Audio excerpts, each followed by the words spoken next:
Seperti itu Pak Rizky, mungkin pemilihan duta wisata tahun ini kan agak berbeda ya dari sebelumnya, karena kondisi mereka hadapi ke depan, tantangannya ini juga sangat berbeda. Kita nggak tahu nih pandemi ini akan berlangsung sampai berapa bulan ke depan, kapan akan berakhirnya. Seperti tadi, mau nggak mau semua, tidak hanya duta wisata, hampir semua elemen aktivitas itu beralih ke virtual atau digital.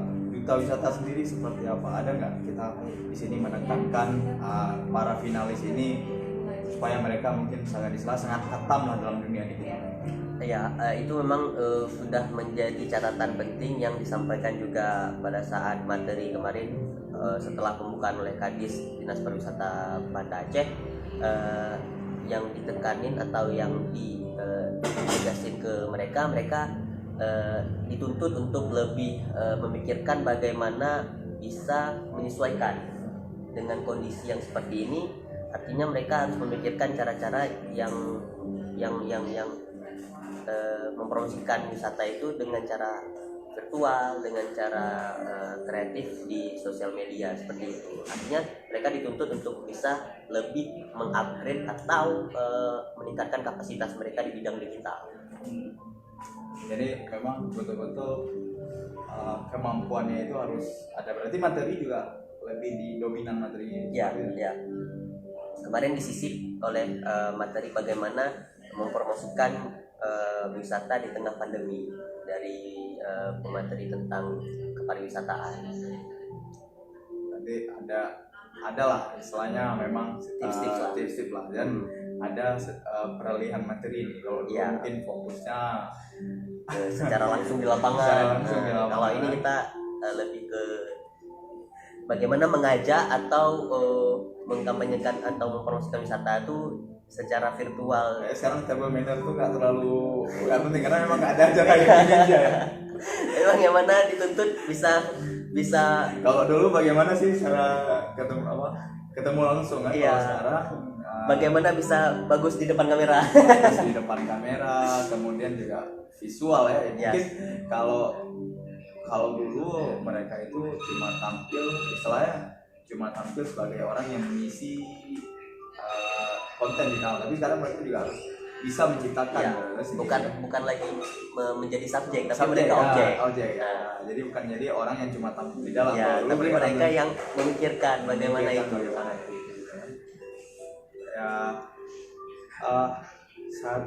Kemudian tadi udah ceritain dikit, berarti pemilihan duta kali ini virtual. Kemudian bagaimana sih masyarakat bisa menyaksikan ini? Nanti kita akan melakukan proses daripada malam penobatan Agaminong pemilihan 2020 ini secara virtual di live streaming YouTube. Nah, bagaimana teman-teman atau masyarakat, Bapak Ibu bisa menyaksikan proses pemilihan penobatan Agaminong 2020 ini, bisa buka atau lihat di live streaming akun channel 3 akun channel YouTube. Pertama di Banda Aceh Tourism, itu akun channel official dari Dinas Pariwisata Kota Banda Aceh, dan yang kedua ada akun channel di Ikatan Komunitas Agaminong Banda Aceh, yaitu Agaminong BNA, dan yang ketiga juga kita ada bersama dengan akun channel Serambi News. Serambinya. Jadi nanti ini akun yang sedang kalian nonton ini juga bisa akan live. Jadi Sabtu malam ya. Besok malam mulai sekitar jam 9. Jam setengah 9 kita sudah mulai open. Live streaming dari salah satu hotel ya, dari hotel ya di Banda Aceh.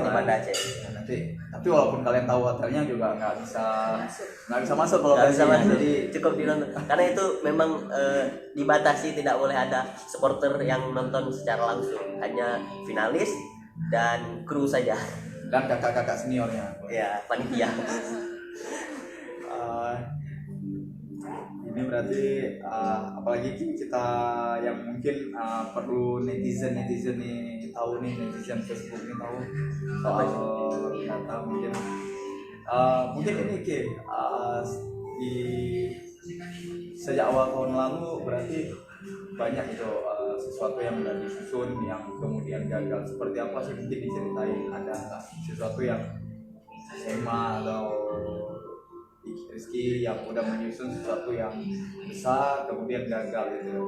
Ada Saya sendiri yang mungkin Ya mungkin acara penobatan ini sendiri ya, kami sudah menyusun dengan maksimal, konsepnya itu sudah rapi, kemudian segala sesuatunya sudah beres, bahkan gedungnya sudah fix waktu itu. Tapi karena adanya pandemi COVID-19 ini, ya terpaksa acara ini tertunda sampai akhirnya kami mengulang segala sesuatu aktivitasnya lagi, membuat konsep yang baru di tempat yang baru di gedung yang baru. Jadi semua karya. saya Rizky ingat betul persis pada saat itu sebenarnya Bang, sebelum masa pemberlakuan di rumah saja itu oleh pemerintah, baik pemerintah pusat, provinsi dan kota melakukan di rumah saja, itu ingat di tanggal 21 Maret kalau tidak salah. 21 Maret itu hari malam Seninnya kita sudah di malam Senin itu sudah di rumah saja. Besoknya kita sekolah, aktivitas sudah diliburkan, kuliah sudah tidak ada, anak-anak sekolah juga sudah ada. Nah, padahal kegiatan kita mulai masuk karantina itu di tanggal 24 Maret di minggu itu. Nah, penobatan di tanggal 26. Nah, jadi di minggu itu tinggal kita karantina dan penobatan saja. Dan tahap finishing ya? Ya, karena di minggu itu kita di minggu pagi sampai sore baru saja menyelesaikan proses prakarantina pertunjukan bakat di musim tsunami saat itu. Nah, kita menerima informasi pada saat kita memang masih di musim tsunami maghrib, bahwasanya besok sudah pemberlakuan di rumah saja. Nah, padahal kegiatan kita di minggu itu tinggal satu lagi. Jadi saat masa-masa awal pandemi ya, lagi Awal pandemi ya. lagi tegang-tegangnya, tadi rencana itu buyar. Iya, buyar.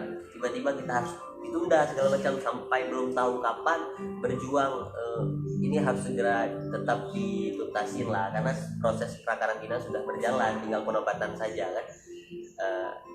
Maka sampai kemudian kita berjuang bersabar, prosesnya itu selama 5 bulan dari Maret ke September. Nah, itu 5 bulan, kurang lebih 6 bulan juga. Akhirnya kita mendapat ACC atau persetujuan kembali untuk melanjutkan penobatan karantina ini oleh Pemkot, dalam hal ini Dinas Pariwisata dan Pak Wali juga. Kita sudah audiensi kemarin, tapi syaratnya tetap secara virtual dan live streaming di YouTube dengan mematuhi protokol kesehatan, tidak boleh ditonton secara langsung.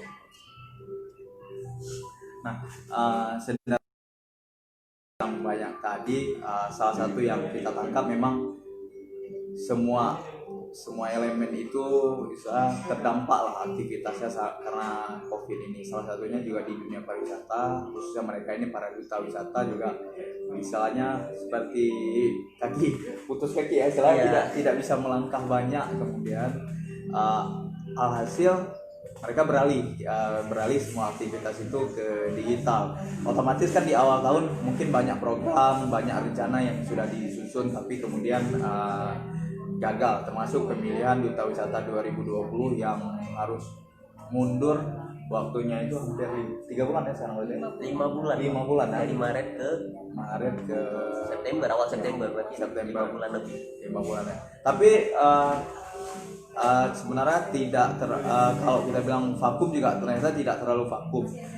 Di tengah pandemi ini semua aktivitas itu, promosi wisata tetap jalan, tapi semuanya beralih ke versi digital atau virtual, lebih banyak memanfaatkan sumber daya medsos ya semuanya. Salah satunya juga termasuk mempromosikan destinasi wisata Banda Aceh Museum Tsunami di ajang Anugerah Pesona Indonesia. Dan yang paling dekat ini mungkin penobatan Agam Inom Banda Aceh 2020 yang akan berlangsung malam besok, tapi akan berlangsung juga secara virtual, termasuk nanti akan streaming di akun Serambi News ini. Dan juga ada akun Banda Aceh Tourism, yaitu akun ofisialnya Dinas Pariwisata Kota Banda Aceh, sama akun Ikatan Agam Minang untuk Wisata Banda Aceh. Ya, jadi nanti tinggal dipilih aja mau streaming di mana. Ada yang beda nggak dari ini, susunan acara? Mungkin ada sesuatu yang mau ditampilkan. Nah, mungkin perbedaan juga di saat itu nanti karena tidak ada supporter secara umum, hanya finalis, kru panitia dan segala macamnya, termasuk juga Pak Wali Kota. Nah, Pak Wali Kota akan membuka acara pada saat malam penobatan itu secara virtual juga, taping yang kita akan tampilkan videonya di situ. Tidak langsung tidak hadir di lokasi.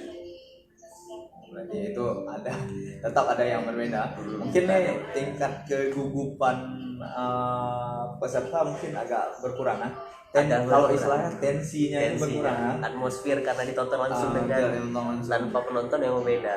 Tapi itu tergantung psikologi orang juga. Bisa saja dia justru drop dengan kondisi ini. Ya. Ngomong sendiri ya. Ngomong sendiri di depan kamera. Ya karena beberapa orang justru tidak pede ketika harus ceramah atau ngomong sendiri gitu.